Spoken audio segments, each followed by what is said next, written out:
La meuf incertaine sur l'écran, en train de se demander ce qu'elle est en train de faire, c'est moi. Et à ce stade, je n'avais pas encore conscience de foncer tout droit dans un mur.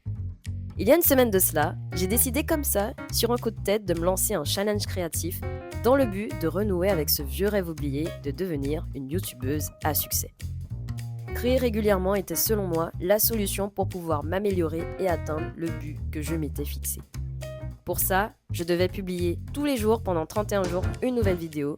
Et comme si ça ne suffisait pas, j'ai décidé d'y ajouter une contrainte supplémentaire en m'imposant une liste de mots à l'image de Linktober. Mardi dernier marqua officiellement le lancement de mon challenge. Tout enjoué, je me réveilla de bonne heure et commença à filmer.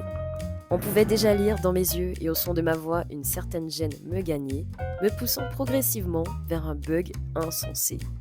Toutefois, n'ayant plus le choix, si je souhaitais pouvoir publier cette vidéo dans la soirée, je devais absolument filmer.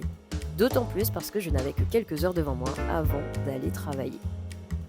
Je décidai alors de prendre mon courage dans une main, mon trépied dans l'autre et de me lancer.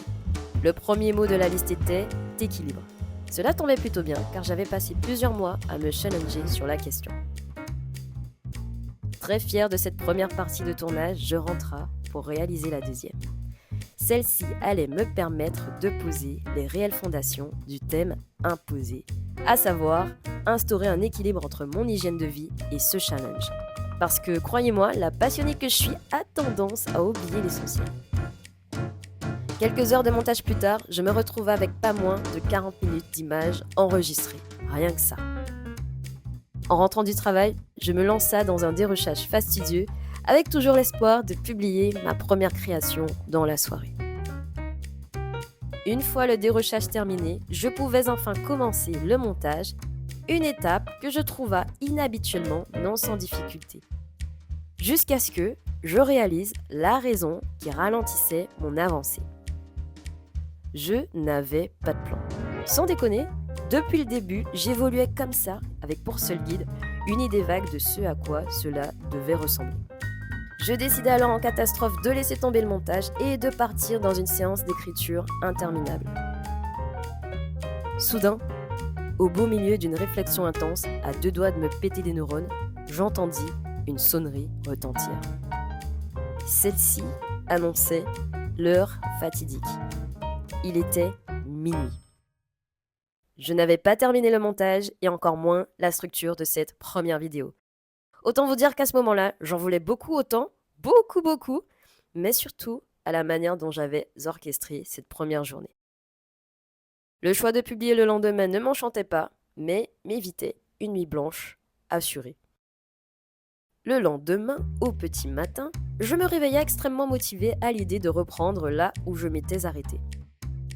Consciente de la complexité de ce challenge, je décida par sagesse de le réduire de moitié.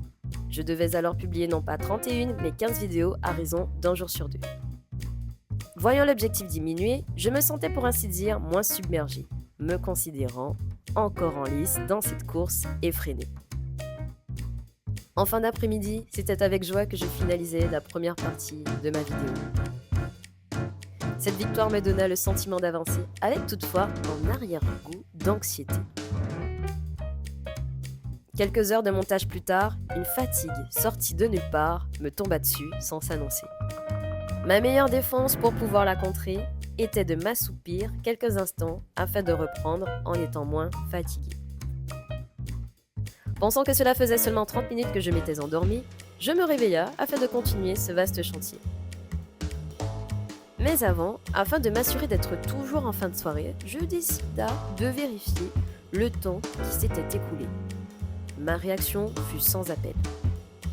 Un silence assourdissant remplissait la pièce. C'est avec froideur que je constata qu'il était déjà 4 heures. Aller me coucher était la seule voie qu'il me restait.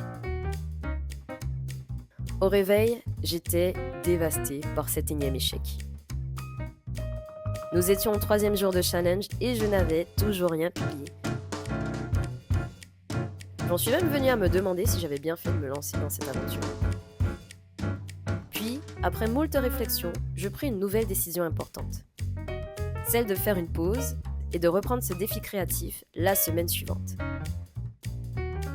Le vendredi, soulagé de ma décision de la veille, je repris le montage dans l'optique de finaliser ce premier épisode.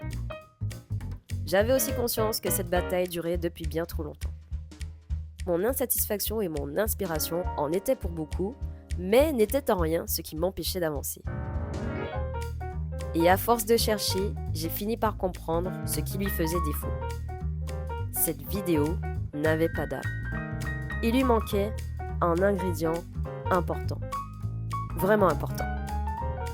Le storytelling. Et en toute honnêteté, je dois avouer de ne pas m'être suffisamment penchée sur la question. Ce qui m'amena à ma nouvelle quête du moment, celle de maîtriser l'art de raconter des histoires.